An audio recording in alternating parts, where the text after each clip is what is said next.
Pregame.com.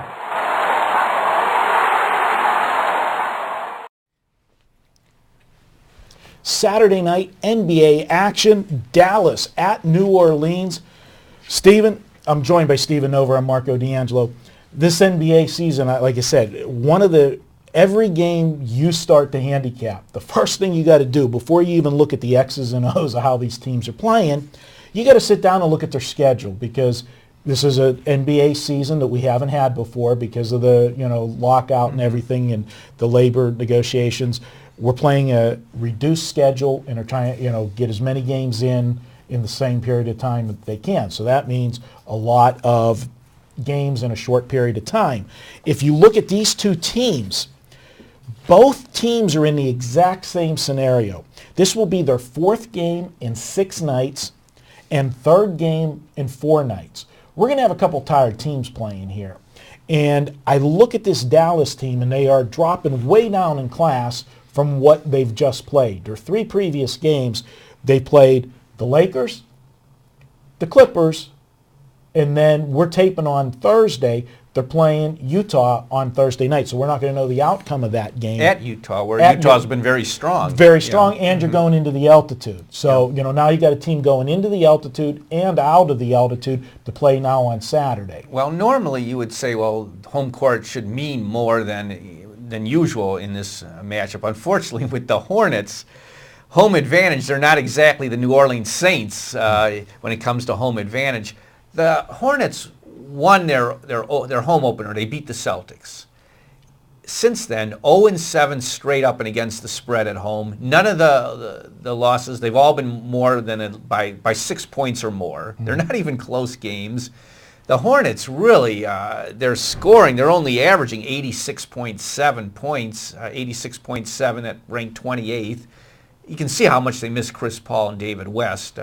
They're playing okay defense. And that has something to do with the crowd, too, not being in New Orleans anymore. Yeah, so you really have to give them maybe the lowest of any team a home court rating, and they still are not settled.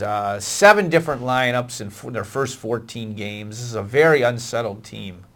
Well, I agree with you. I can't argue with anything that you're saying, but I'm going to end up taking the home dog here. Well, let me throw this at you. They've played 14 games, the Hornets. You know how many times they've reached 100? None. None. That is correct. Well, let's hope it's a low-scoring game then.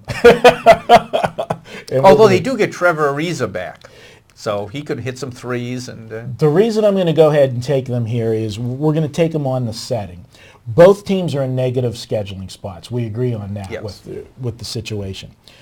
I think Dallas, because they've already played this team and blew them out once already, that they're going to come in just a little bit too fat and sassy and just think that after those 3 games, and again, we don't know the outcome of the Utah game on Friday or Thursday night. I will say this much. If Dallas would get blown out in Utah for some reason, I would probably taper my pick here, because I wouldn't want a really pissed off Dallas Maverick ball club. But again, we don't, the luxury of having to do these videos for you guys, we can't do that. So this is one of those things where we'll talk about, check back to the forum thread and see on game day, how our feelings are. But I think Dallas is going to come in here a little bit fat and sassy. And you said the only game that New Orleans won this year was the home opener against Boston.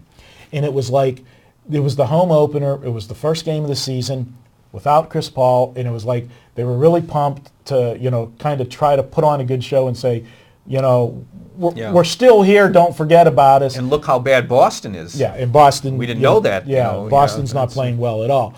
But for a Saturday night, the home crowd. They're out in Bourbon Street. They're not going to be here. Well, you got the world champs coming in. Yeah. So, they should be motivated. If you're going to get a crowd for a Saturday night, football season's over, the Saints are done, okay? Now all you've got in New Orleans is the Hornets. Let's for one magical night, okay, we're gonna take this, because I think you're gonna get an inflated number here. I think this game's gonna be closer than people think. This line could come out 6 to 7 points, maybe higher depending on the outcomes of tonight's games may be lower, with depending on what happens. But I think we're going to get a good solid number, 6-7 in that range. And I think New Orleans, playing at home, can keep this close in this one. I think Dallas is going to look past them after a grueling 3-game set with the Lakers, Clippers, in Utah. Well, New Orleans, as I said, they average 86 points. Dallas gives up an average of 88 points. So let's say New Orleans scores 87. Now that means Dallas would have to score 95, 96 to cover, which shouldn't be too much to ask of them. Dallas scored 96 points when they played the Hornets earlier this year. That was 2 weeks ago. They won 96 to 81. That was a 15-point victory, Marco. Albeit that was in Dallas. But Dallas, no Jason Kidd in that game. He is now back. And Dirk Nowitzki missed 9 of 11 shots from the floor. Now, Dirk is maybe having his worst year in about six years. He hasn't shot well all year. But, come on, Dirk's going to miss 9 of 11 shots again? I got to think Dirk's going to play better here. So that's really what you're looking at. Well, it's not a best bet, but it is a play. I'm going to go ahead and take New Orleans plus the points in this one. Look at that line on Saturday and see what it comes out at.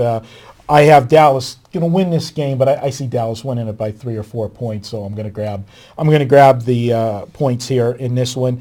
Any closing thoughts from you before we wrap this one up? Well, I think it's a plus for the Hornets that they got Trevor Ariza back in the lineup. He played against Memphis Wednesday. He had been out, and he had 18 points, 7 assists, and 4 steals. And he can shoot he can give them a 3-point shooter, which they desperately need. So that may be a plus for New Orleans. All right. Let's see if they get it done on Saturday night. He's Stephen Nover. I'm Marco D'Angelo.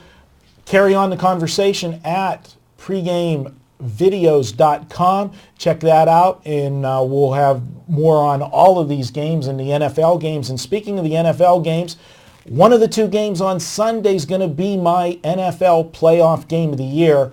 Be sure to check that out on Sunday, see which game we're going. And my last 2 big football plays, our NFL game of the year was the Lions over the Chargers. They won 38-10, and then we had for our bowl game of the year was Alabama over LSU. So very good. We want to make the hat trick here in the postseason. So join me on Sunday for that. He's Stephen Nover. I'm Marco D'Angelo. We'll be back next week with more videos. Stay tuned. Scott and Brian are going to break down NFL and basketball for you as well. More videos at pregame.tv.